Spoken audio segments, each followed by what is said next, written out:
Hello students, next देखते हैं 1.3 level and function of management. ठीक है, तो लेवल और फंक्शन ऑफ मैनेजमेंट हम देख लेते हैं। तो देखिए, एक ऑर्गेनाइजेशन के अंदर बेटे अलग अलग लेवल ऑफ मैनेजमेंट होते हैं। ठीक है, कोई टॉप लेवल होता है, कोई मिडिल लेवल होता है, कोई लोअर लेवल होता है। ठीक है, उसी तरह लेवल ऑफ मैनेजमेंट भी दो तरह के होते हैं। एक होता है मैनेजरियल लेवल, एक होता है नॉन मैनेजरियल लेवल। बेटे नॉन मैनेजरियल लेवल, देखिए मैनेजरियल लेवल वो होता है जो किसी ना किसी को मैनेज करते हैं। Those who manage others, those who manage others, they are called managerial level. जैसे फॉर एग्जांपल देखिए, टॉप लेवल मिडल को मैनेज करता है, मिडल लोअर को मैनेज करता है, और लोअर जो है वो वर्कर्स वगैरह को मैनेज करते हैं बेटे। तो ये सारे जो मेंबर्स हैं टॉप लेवल में, मिडिल लेवल में, लोअर लेवल में, ये किसी ना किसी को मैनेज करते हैं, ये किसी ना किसी को मैनेज करते हैं। इसीलिए ये मैनेजरियल लेवल के अंडर आते हैं। किसके अंडर आते हैं? मैनेजरियल लेवल के अंडर ये आते हैं।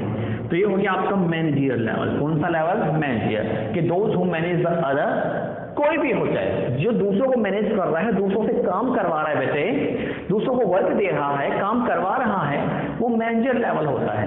ठीक है, तो top level, middle level, lower level, ये सारे मैनेजर लेवल होते हैं। एक होता है नॉन मैनेजर लेवल, जो किसी को मैनेज नहीं करता बल्कि उन्हें मैनेज किए जाते हैं। जैसे कि फॉर एग्जांपल वर्कर्स। कौन होते हैं? वर्कर्स।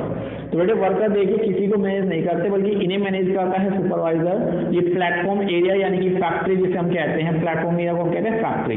तो ये फैक्ट्री में कार्य करते हैं और इनसे काम कराया जाता है। ये I think most important part होता है किसी भी, एक सेंसिटिव पार्ट कहते हैं ना जिसे, तो एक सेंसिटिव पार्ट होता है बेटे मैनेजमेंट का।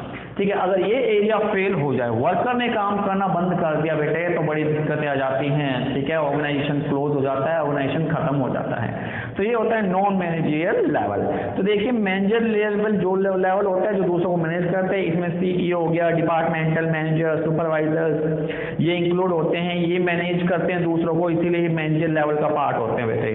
ठीक है, नॉन मैनेजर लेवल में वर्कर इंक्लूड होते हैं। ठीक है, the place at which such employ work is known as platform area. जहां वर्कर काम करते हैं उसे हम प्लेटफॉर्म एरिया कहते हैं बेटे, या फैक्ट्री भी उसे हम बोल देते हैं। ठीक है, तो प्लेटफॉर्म एरिया या फैक्ट्री हम उसे बोल देते हैं। As they are the lowest level chain in an organisation, they do not have any subordinate. तो ये क्योंकि लोएस्ट लेवल पर काम करते हैं तो इनका कोई सबऑर्डिनेट नहीं होता। ठीक है, बल्कि ये खुद सबऑर्डिनेट होते हैं बेटे। सुपीरियर सबऑर्डिनेट समझते हैं ना, सुपीरियर ऑर्डर देने वाला, सबऑर्डिनेट काम मांगने वाला होता है। ठीक है बेटे, तो ये काम करते हैं, इसीलिए ये ठीक है लेवल ऑफ मैनेजमेंट में इंक्लूड नहीं होते, नॉन मैनेजर लेवल में आते हैं।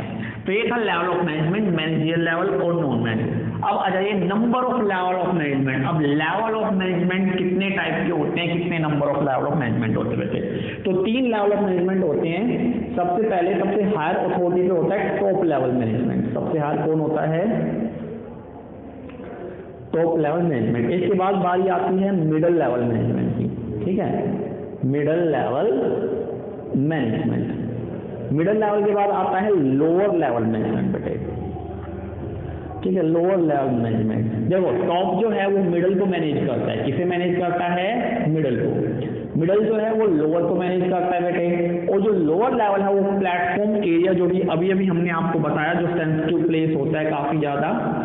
ठीक है, प्लेटफॉर्म एरिया जिसे हम वर्कर फैक्ट्री भी बोलते हैं बेटे। तो ये प्लेटफॉर्म एरिया को मैनेज करते हैं जहां पर आपके वर्कर होते हैं।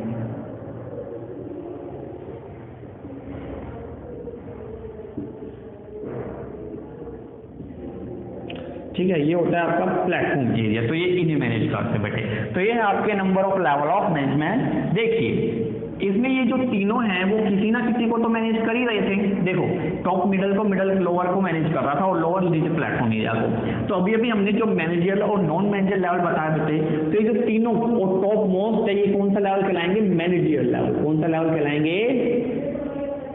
Managerial level. तो ये किसी ना किसी को मैनेज कर रहे हैं। और जो प्लेटफॉर्म एरिया है वो कहलाएगा नॉन मैनेजरियल लेवल, ये नॉन मैनेजरियल लेवल होता है क्योंकि ये किसी को मैनेज नहीं करते बेटे।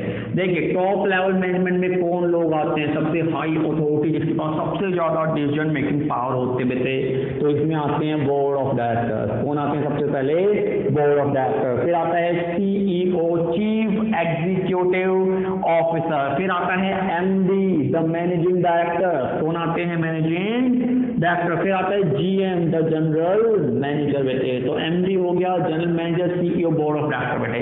टॉप लेवल मैनेजमेंट में ये आते हैं, ये बेटे पॉलिसियां बनाते हैं, डिसीजन लेते हैं, ठीक है, प्रोसेस तैयार करते बेटे, ठीक है। तो पॉलिसियां बनाकर ये मिडिल लेवल को हैंड ओवर कर देते हैं और फिर मिडिल लेवल आगे काम कराते हैं। मिडिल लेवल में जितने भी आपके डिपार्टमेंटल मैनेजर होते हैं ना, देखिए मिडिल लेवल में जितने भी आपके डिपार्टमेंटल मैनेजर होते हैं वो सारे आते हैं। डिपार्टमेंट बताइए परचेज, तो परचेज डिपार्टमेंट के लिए परचेज मैनेजर आपका हो गया। डिपार्टमेंट बताइए सेल्स, सेल्स डिपार्टमेंट के लिए आपका सेल मैनेजर हो गया। डिपार्टमेंट हो गया एचआर, एचआर के लिए आपका एचआर मैनेजर हो गया। फाइनेंस डिपार्टमेंट फाइनेंस मैनेजर हो गया। अकाउंटिंग डिपार्टमेंट अकाउंटिंग मैनेजर हो गया बेटे। मार्केटिंग मैनेजर हो गया। तो जितने भी डिपार्टमेंटल मैनेजर होते हैं बेटे, R&D डिपार्टमेंट का R&D मैनेजर होता है, रिसर्च एंड डेवलपमेंट मैनेजर होता है बेटे। तो जितने भी डिपार्टमेंट होते हैं वो डिपार्टमेंटल मैनेजर जो होते हैं बेटे वो मिडिल लेवल मैनेजमेंट के अंदर आते हैं, ठीक है। तो इसमें बता रखा है डिपार्टमेंटल मैनेजर, आगे डिप्टी डिपार्टमेंटल मैनेजर, ठीक है। डिप्टी डिपार्टमेंटल जैसे डिप्टी कमिश्नर होता है उसी तरह डिप्टी डिपार्टमेंटल मैनेजर इसके अंदर आते हैं बेटे, ठीक है। फंक्शनल मैनेजर इसके अंदर आते हैं, ऑपरेशनल मैनेजर इसके अंदर आते हैं। ऑपरेशन तो आपको पता ही है, cell purchase finance operational manager है, फंक्शन भी यही होते हैं बेटे। तो ये सारे मैनेजर इसके अंडर आते हैं, ठीक है। लोअर लेवल में देखिए बेटे जो वर्कर्स को मैनेज करते हैं इसमें एक तो आता है सुपरवाइजर, ठीक है, जो सुपरविजन रखता है, और एक आता है फोरमैन। तो सुपरवाइजर और फोरमैन कहाँ आता है, लोअर लेवल ऑफ मैनेजमेंट के अंडर आता है बेटे। कहाँ से, लोअर लेवल ऑफ मैनेजमेंट के अंडर। और इसके नीचे होता है प्लेटफॉर्म एरिया, ये सुपरवाइजर और ये जो फोरमैन होता है, सुपरवाइजर और फोरमैन जो होता है ये वर्कर को मैनेज करते हैं, यानी प्लेटफॉर्म एरिया में काम करने वाले लोगों को मैनेज करते हैं बेटे। तो ये थे आपके number of level of management. Hello student, welcome to CR International School online study system. I hope all of you will be fine at home. Stay home, stay safe. अच्छे लेवल ऑफ मैनेजमेंट हमने पिछले lecture में start किया था। हमने बताया था कि लेवल ऑफ मैनेजमेंट दो टाइप के होते हैं, मैनेजर लेवल और non manager level. Manager level जो दूसरों को मैनेज करता है, नॉन मैनेजर लेवल जिसमें मैनेज नहीं करता, जैसे वर्कर्स होते हैं वैसे। फिर टॉप लेवल, मिडिल लेवल और लोअर लेवल मैनेजमेंट हमने बताया था मैनेजर लेवल होते हैं, और जो प्लेटफॉर्म एरिया होता है वो नॉन मैनेजर लेवल होते हैं बेटे। तो अब हम देखेंगे टॉप लेवल मैनेजमेंट क्या काम करता है, उसके फंक्शन क्या क्या होते हैं, ठीक है। इसी तरह मिडिल लेवल का देखेंगे और इसी तरह फिर लोअर लेवल का। देखते हैं फिलहाल टॉप लेवल मैनेजमेंट कौन होता है और इसके फंक्शन क्या क्या होते हैं। लास्ट लेक्चर में मैंने बताया था बेटे, ठीक है, जनरल मैनेजर हो गया, सीईओ हो गया, एमडी आपका हो गया, या फिर बोर्ड ऑफ डायरेक्टर्स आपके हो गए, ये सारे मिलकर बेटे टॉप लेवल मैनेजमेंट का निर्माण करते हैं। किसका निर्माण करते हैं, टॉप लेवल मैनेजमेंट का, ठीक है बेटे। तो ये सारे इसमें आते हैं। अब ये कह रखा है कि chief executive officer can be a single person और कमेटी ऑफ ऑफिसर। जो सीईओ होता है वो सिंगल पर्सन भी हो सकता है, या फिर जो कमेटी है जिसमें 4-5 लोग मिलके बने हुए बेटे वो भी सीईओ कहला सकते हैं। और सीईओ के बेटे डिफरेंट नाम होते हैं। सीईओ एक सिंगल पर्सन या कमेटी तो हो ही सकता है, साथ ही साथ इसके अलग अलग नाम भी होते हैं। जैसे एक सीईओ को हम मैनेजिंग डायरेक्टर भी बोल देते हैं, या उसको हम जनरल मैनेजर भी बोल देते हैं, या उसको कई बार प्रेसिडेंट भी कह दिया जाता है बेटे, ठीक है। तो अगर बाय चांस प्रेसिडेंट आ जाए तो वो भी आपका टॉप लेवल में होता है, क्योंकि सीईओ का दूसरा नाम प्रेसिडेंट होता है। क्या होता है, सीईओ का दूसरा नाम प्रेसिडेंट। और बेटे जो ये टॉप लेवल मैनेजमेंट होते हैं इनकी जो अकाउंटेबिलिटी बनती है, अकाउंटेबिलिटी को हिंदी में कहते हैं जवाबदेही। क्या कहते हैं, जवाबदेही। तो इनकी जो जवाबदेही या अकाउंटेबिलिटी बनती है वो किसके प्रति बनती है, ओनर्स के प्रति। किसके प्रति, और कंपनी के ओनर कौन होते हैं, इक्वली शेयर होल्डर। तो ये जो टॉप लेवल मैनेजमेंट होता है इसकी जो जवाबदेही बनती है वो ओनर्स के प्रति बनती है, इक्विटी शेयर्स के प्रति बनती है। इक्विटी शेयर्स इनसे जवाब मांगते हैं, भाई इनके सक्सेस या फेलियर का जो एनालिसिस या इंटरप्रिटेशन करते हैं वो सीईओ करते हैं। कौन करते हैं, सीईओ करते हैं बेटे, ठीक है। तो इनकी जवाबदेही बनती है इनके प्रति। अब आ जाइए function of top level management. Function यानी क्या क्या कार्य करते हैं इनके, function of top level management. पहला फंक्शन है determining the objective, determining objective, objective निर्धारित करना, ऑब्जेक्टिव का निर्धारित करना बेटे। तो आपको पता है हर ऑर्गेनाइजेशन का कोई ना कोई ऑब्जेक्टिव होता है। एक स्कूल का ऑब्जेक्टिव क्वालिटी एजुकेशन होता है, कंपनी का ऑब्जेक्टिव बेटे अच्छा प्रोडक्ट, क्वालिटी प्रोडक्ट तैयार करना होता है। तो मैनेजमेंट के जितने भी ऑब्जेक्टिव होते हैं बेटे वो टॉप लेवल मैनेजमेंट यानी कि CEO, जनरल मैनेजर, MD या बोर्ड ऑफ डायरेक्टर तय करते हैं बेटे। तो ये ऑब्जेक्टिव डिसाइड करते हैं। फॉर एग्जांपल कि भाई हमें अगले आने वाले एक साल में 1000 करोड़ से सेल बढ़ानी है, नंबर ऑफ एम्प्लॉयज हमें 2000 तक लेके जाने हैं, नई फर्म खोलनी है, नया प्लांट लगाना है, ये सारे ऑब्जेक्टिव हो सकते हैं। तो इन सभी ऑब्जेक्टिव को कौन डिसाइड करता है? टॉप लेवल मैनेजमेंट डिसाइड करता है बेटे। तो आपने देखा टॉप लेवल मैनेजमेंट का पहला function determining the objective. Second है डिटर्मिनेशन ऑफ पॉलिसी, पॉलिसियों का निर्धारित करना बेटे। पॉलिसियां, नीतियां होती है जो गाइडलाइंस प्रोवाइड कराती है। What is policy? पॉलिसी में पूछे तो क्या है बेटे? पॉलिसी एक गाइडलाइंस होती है जो मैनेजर्स को बेटे डिसीजन लेने में सहायता करती है। फॉर एग्जांपल हमारे ऑर्गेनाइजेशन में क्रेडिट सेल होगी या कैश सेल होगी, it is a matter of policy. क्या है ये? पॉलिसी। भाई कैश सेल हो ये भी हमारी पॉलिसी है, क्रेडिट सेल हो तो भी हमारी पॉलिसी है। अगर किसी ऑर्गेनाइजेशन में बेटे क्रेडिट सेल होती ही नहीं है, केवल कैश सेल होती है और कोई ग्राहक आया जो आपसे क्रेडिट सेल करने के लिए बोल रहा है बेटे, तो मैनेजर को सिंपल सा डायरेक्शन प्रोवाइड मिल गया, गाइडलाइंस प्रोवाइड करा दी गई कि भाई हमारी पॉलिसी है ही नहीं क्रेडिट सेल करनी, तो हम तो सिंपल सी बात है कैश सेल ही करेंगे बेटे। तो जो पॉलिसियां होती हैं भाई सेल से रिगार्डिंग या डाटा से पैसा कलेक्ट करने के रिगार्डिंग, ये भी कौन तय करता है बेटे? टॉप लेवल मैनेजमेंट तय करते हैं। थर्ड है determination of activities, determination of activities, activities यानी क्रियाएं, सेल, परचेज, फाइनेंस, ठीक है, HR, these all are called activity बेटे। So different activities are to be perform for fulfilment of objective. तो ऑर्गेनाइजेशन के ऑब्जेक्टिव को प्राप्त करने के लिए अलग अलग विभिन्न एक्टिविटीज को हमें पूरा करना पड़ता है, परफॉर्म करना पड़ता है। ये एक्टिविटी बेटे सेल हो सकती है, परचेज हो सकती है, एडवर्टीजमेंट हो सकती है, प्रोडक्शन हो सकता है, रिसर्च हो सकती है। तो वेरियस एक्टिविटी को हमें पूरा करना पड़ता है बेटे। फोर्थ पॉइंट है assembling the resources, assembling the resource.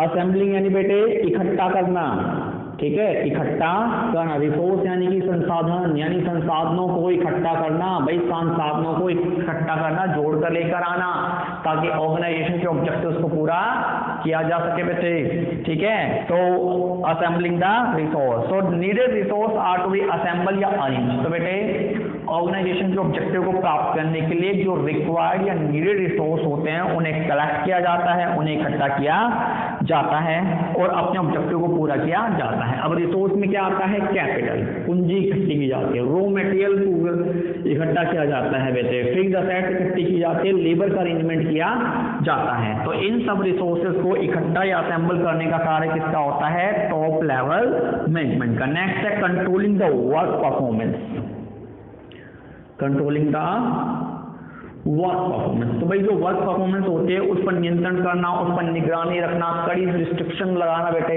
इनका काम होता है। ये टाइम टू टाइम मॉनिटर यानी कि निगरानी करते रहते हैं कि भाई जो कार्य है वो समय पर हो रहा है या नहीं हो रहा, कहीं रिसोर्स की बहुत ज्यादा वेस्टेज तो नहीं हो रही, टाइम की, समय की बहुत ज्यादा बर्बादी तो नहीं हो रही। ये सब चीजें तय करने में ये सहायक होते हैं। तो बेटे वर्क इन प्रोग्रेस को भी ये क्लोजली मॉनिटर करते हैं और जो आपके डिजायर्ड रिजल्ट है, जो परिणाम आपको चाहिए वो प्राप्त करने की हर संभव कोशिश ये करते हैं बेटे, हर संभव कोशिश ये करते हैं। और 6 पॉइंट है अप्रूव्ड बजट, ठीक है। तो देखिए ऑर्गेनाइजेशन में बहुत सारे डिपार्टमेंट होते हैं, purchase department, sale department, marketing department, सबको कैश चाहिए, बजट चाहिए अपने काम पूरे करने के लिए। तो किस डिपार्टमेंट को कितना बजट मिलेगा बेटे, किस डिपार्टमेंट को कितना बजट एलोकेट किया जाएगा, ये भी यही तय करते हैं बेटे। तो ये था आपका टॉप लेवल मैनेजमेंट जिसमें general manager, CEO, MD, board of directors आते हैं, प्रेसिडेंट आते हैं बेटे, ठीक है। ये ओनर्स के प्रति जवाबदेही, उत्तरदायित्व होते हैं, ये थे इनके कार्य। ऑब्जेक्टिव डिसाइड करते हैं, पॉलिसियों का निर्धारण करते हैं, एक्टिविटीज का निर्धारण करते हैं, रिसोर्सेज को इकट्ठा करते हैं, कंट्रोलिंग करते हैं और हर डिपार्टमेंट के लिए बजट भी अप्रूव करते हैं बेटे। तो ये था टॉप लेवल मैनेजमेंट। अब आ जाइए middle level management. Middle level management बेटे मैंने बताया था जितने भी आपके ऑर्गेनाइजेशन में डिपार्टमेंट होते हैं बेटे उन सभी डिपार्टमेंटल मैनेजर्स को हम मिडिल लेवल मैनेजमेंट में काउंट करते हैं। तो देखिए बता रखा है कि middle level management lie between top level and lower level. तो जो मिडिल लेवल मैनेजमेंट है वो टॉप लेवल और लोअर लेवल के बीच में रहता है, बीच में सर्वाइव करता है बेटे। Under this divisional heads are come. तो डिवीजन कहाँ तैयार की जाते हैं? जब दो प्रोडक्ट हो, मान लीजिए सैमसंग मान लीजिए फ्रिज बना रहा है और मोबाइल फोन बना रहा है, तो ये डिवीजन हो गई मोबाइल की, ये हो गई फ्रिज की, दो अलग अलग डिवीजन है। उनके जो हेड होंगे मिडिल लेवल मैनेजमेंट में आएंगे बेटे, ठीक है। डिप्टी डिपार्टमेंटल हेड, ठीक है। तो जो डिप्टी हेड होता है, एक तो मेन हेड होता है, एक उसके नीचे जो हेड लगा होता है वो डिप्टी हेड हो जाएगा। प्लांट सुपरिटेंडेंट, अलग अलग प्लांट लगे हुए, भाई हीरो होंडा के अलग अलग प्लांट लगे हुए हैं, तो प्लांट सुपरिटेंडेंट भी मिडिल लेवल में आते हैं। ऑपरेशनल मैनेजर या फंक्शनल मैनेजर जिसे कहते हैं वो भी मिडिल लेवल में आते बेटे, ठीक है। तो ये सारे इसमें आते हैं। मिडिल लेवल जो है वो बेटे टॉप लेवल मैनेजमेंट को क्या होता है, अकाउंटेबल होता है, उनकी जवाबदेही टॉप लेवल मैनेजमेंट की प्रति अराइज होती हैं। अब फंक्शन देख लेते हैं कि मिडिल लेवल मैनेजमेंट क्या क्या कार्य करते हैं। सबसे पहला फंक्शन देखिए, interpreting the policy.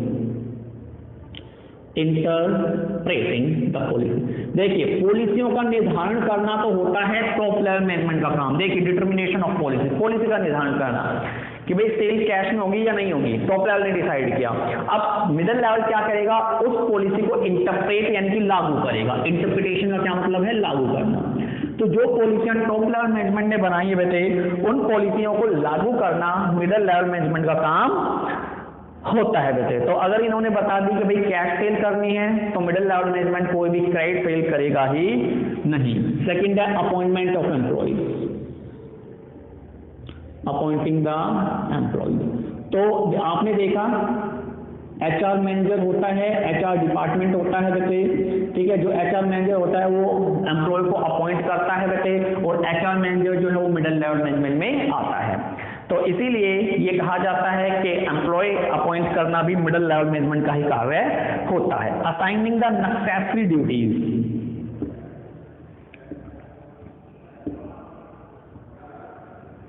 Assigning the necessary duties. तो जो जरूरी ड्यूटियां होती हैं, नेसेसरी ड्यूटीज होते हुए वो असाइन करना भी इन्हीं का काम होता है। So departmental manager direct their subordinate about what to do and how they have to do. क्या करना है, कब करना है, कैसे करना है, ये सारा काम भी किसका होता है, मिडिल लेवल मैनेजमेंट का होता है। Needful resource are made available to subordinate, जो नीडफुल रिसोर्स, जिन रिसोर्स की आवश्यकता है वो उनके सबऑर्डिनेट को प्रोवाइड कराए जाते हैं, so that they can do the assign job, बिना किसी रुकावट के, ताकि जॉब चलता है बेटे। तो नेसेसरी ड्यूटियां हैं वो असाइन करना इनका काम है, ताकि बिना किसी रुकावट के काम चलता रहे। मोटिवेटिंग द एम्प्लॉय, भाई एम्प्लॉय को ज़्यादा से ज़्यादा मोटिवेट करना ताकि वो ज़्यादा से ज़्यादा, ठीक है, ऑर्गेनाइजेशन के हित में कार्य कर सके, ये भी इन्हीं का काम होता है, ठीक है। तो ये एम्प्लॉयज को मोटिवेट करते हैं भाई, उनके लिए नए नए इंसेंटिव प्रोग्राम लेकर आते हैं बेटे, ठीक है। मोटिवेशन एक इंटरनल फीलिंग होती है जो आपको काम करने के लिए प्रेज करती है। तो एम्प्लॉयज को एनकरेज करना, उन्हें उत्साहित करना, उन्हें मोटिवेट करना भी इनका ही कार्य होता है, ताकि ऑर्गेनाइजेशन के ऑब्जेक्टिव अचीव्ड हो सके। और लास्ट है creating the cooperation, creating the cooperation, cooperation यानी कि सहयोग स्थापित करना। तो सहयोग जो स्थापित करते हैं वो भी इन्हीं का काम होता है। इनका काम है बेटे सभी लोगों को एक तरफ इकट्ठा करे, उन्हें मोटिवेट करे बेटे, सभी को एनकरेज करें कि आपको ऑर्गेनाइजेशन के लक्ष्य के लिए काम करना है, अपने पर्सनल लक्ष्य को भूल जाइए, ऑर्गेनाइजेशन के लक्ष्य के लिए काम करें। और जब सभी लोग ऑर्गेनाइजेशन के लक्ष्य के लिए काम करेंगे तो सभी एक दूसरे का कोऑपरेशन करेंगे, सहयोग करेंगे, बिना किसी भेदभाव के काम करेंगे, बिना किसी बाइकनेस के काम करेंगे बेटे। तो सभी एम्प्लॉयज के बीच कोऑपरेशन यानी सहयोग लाना भी इनका ही काम होता है। तो cooperation among the different division is required successfully to achieve the objective of company.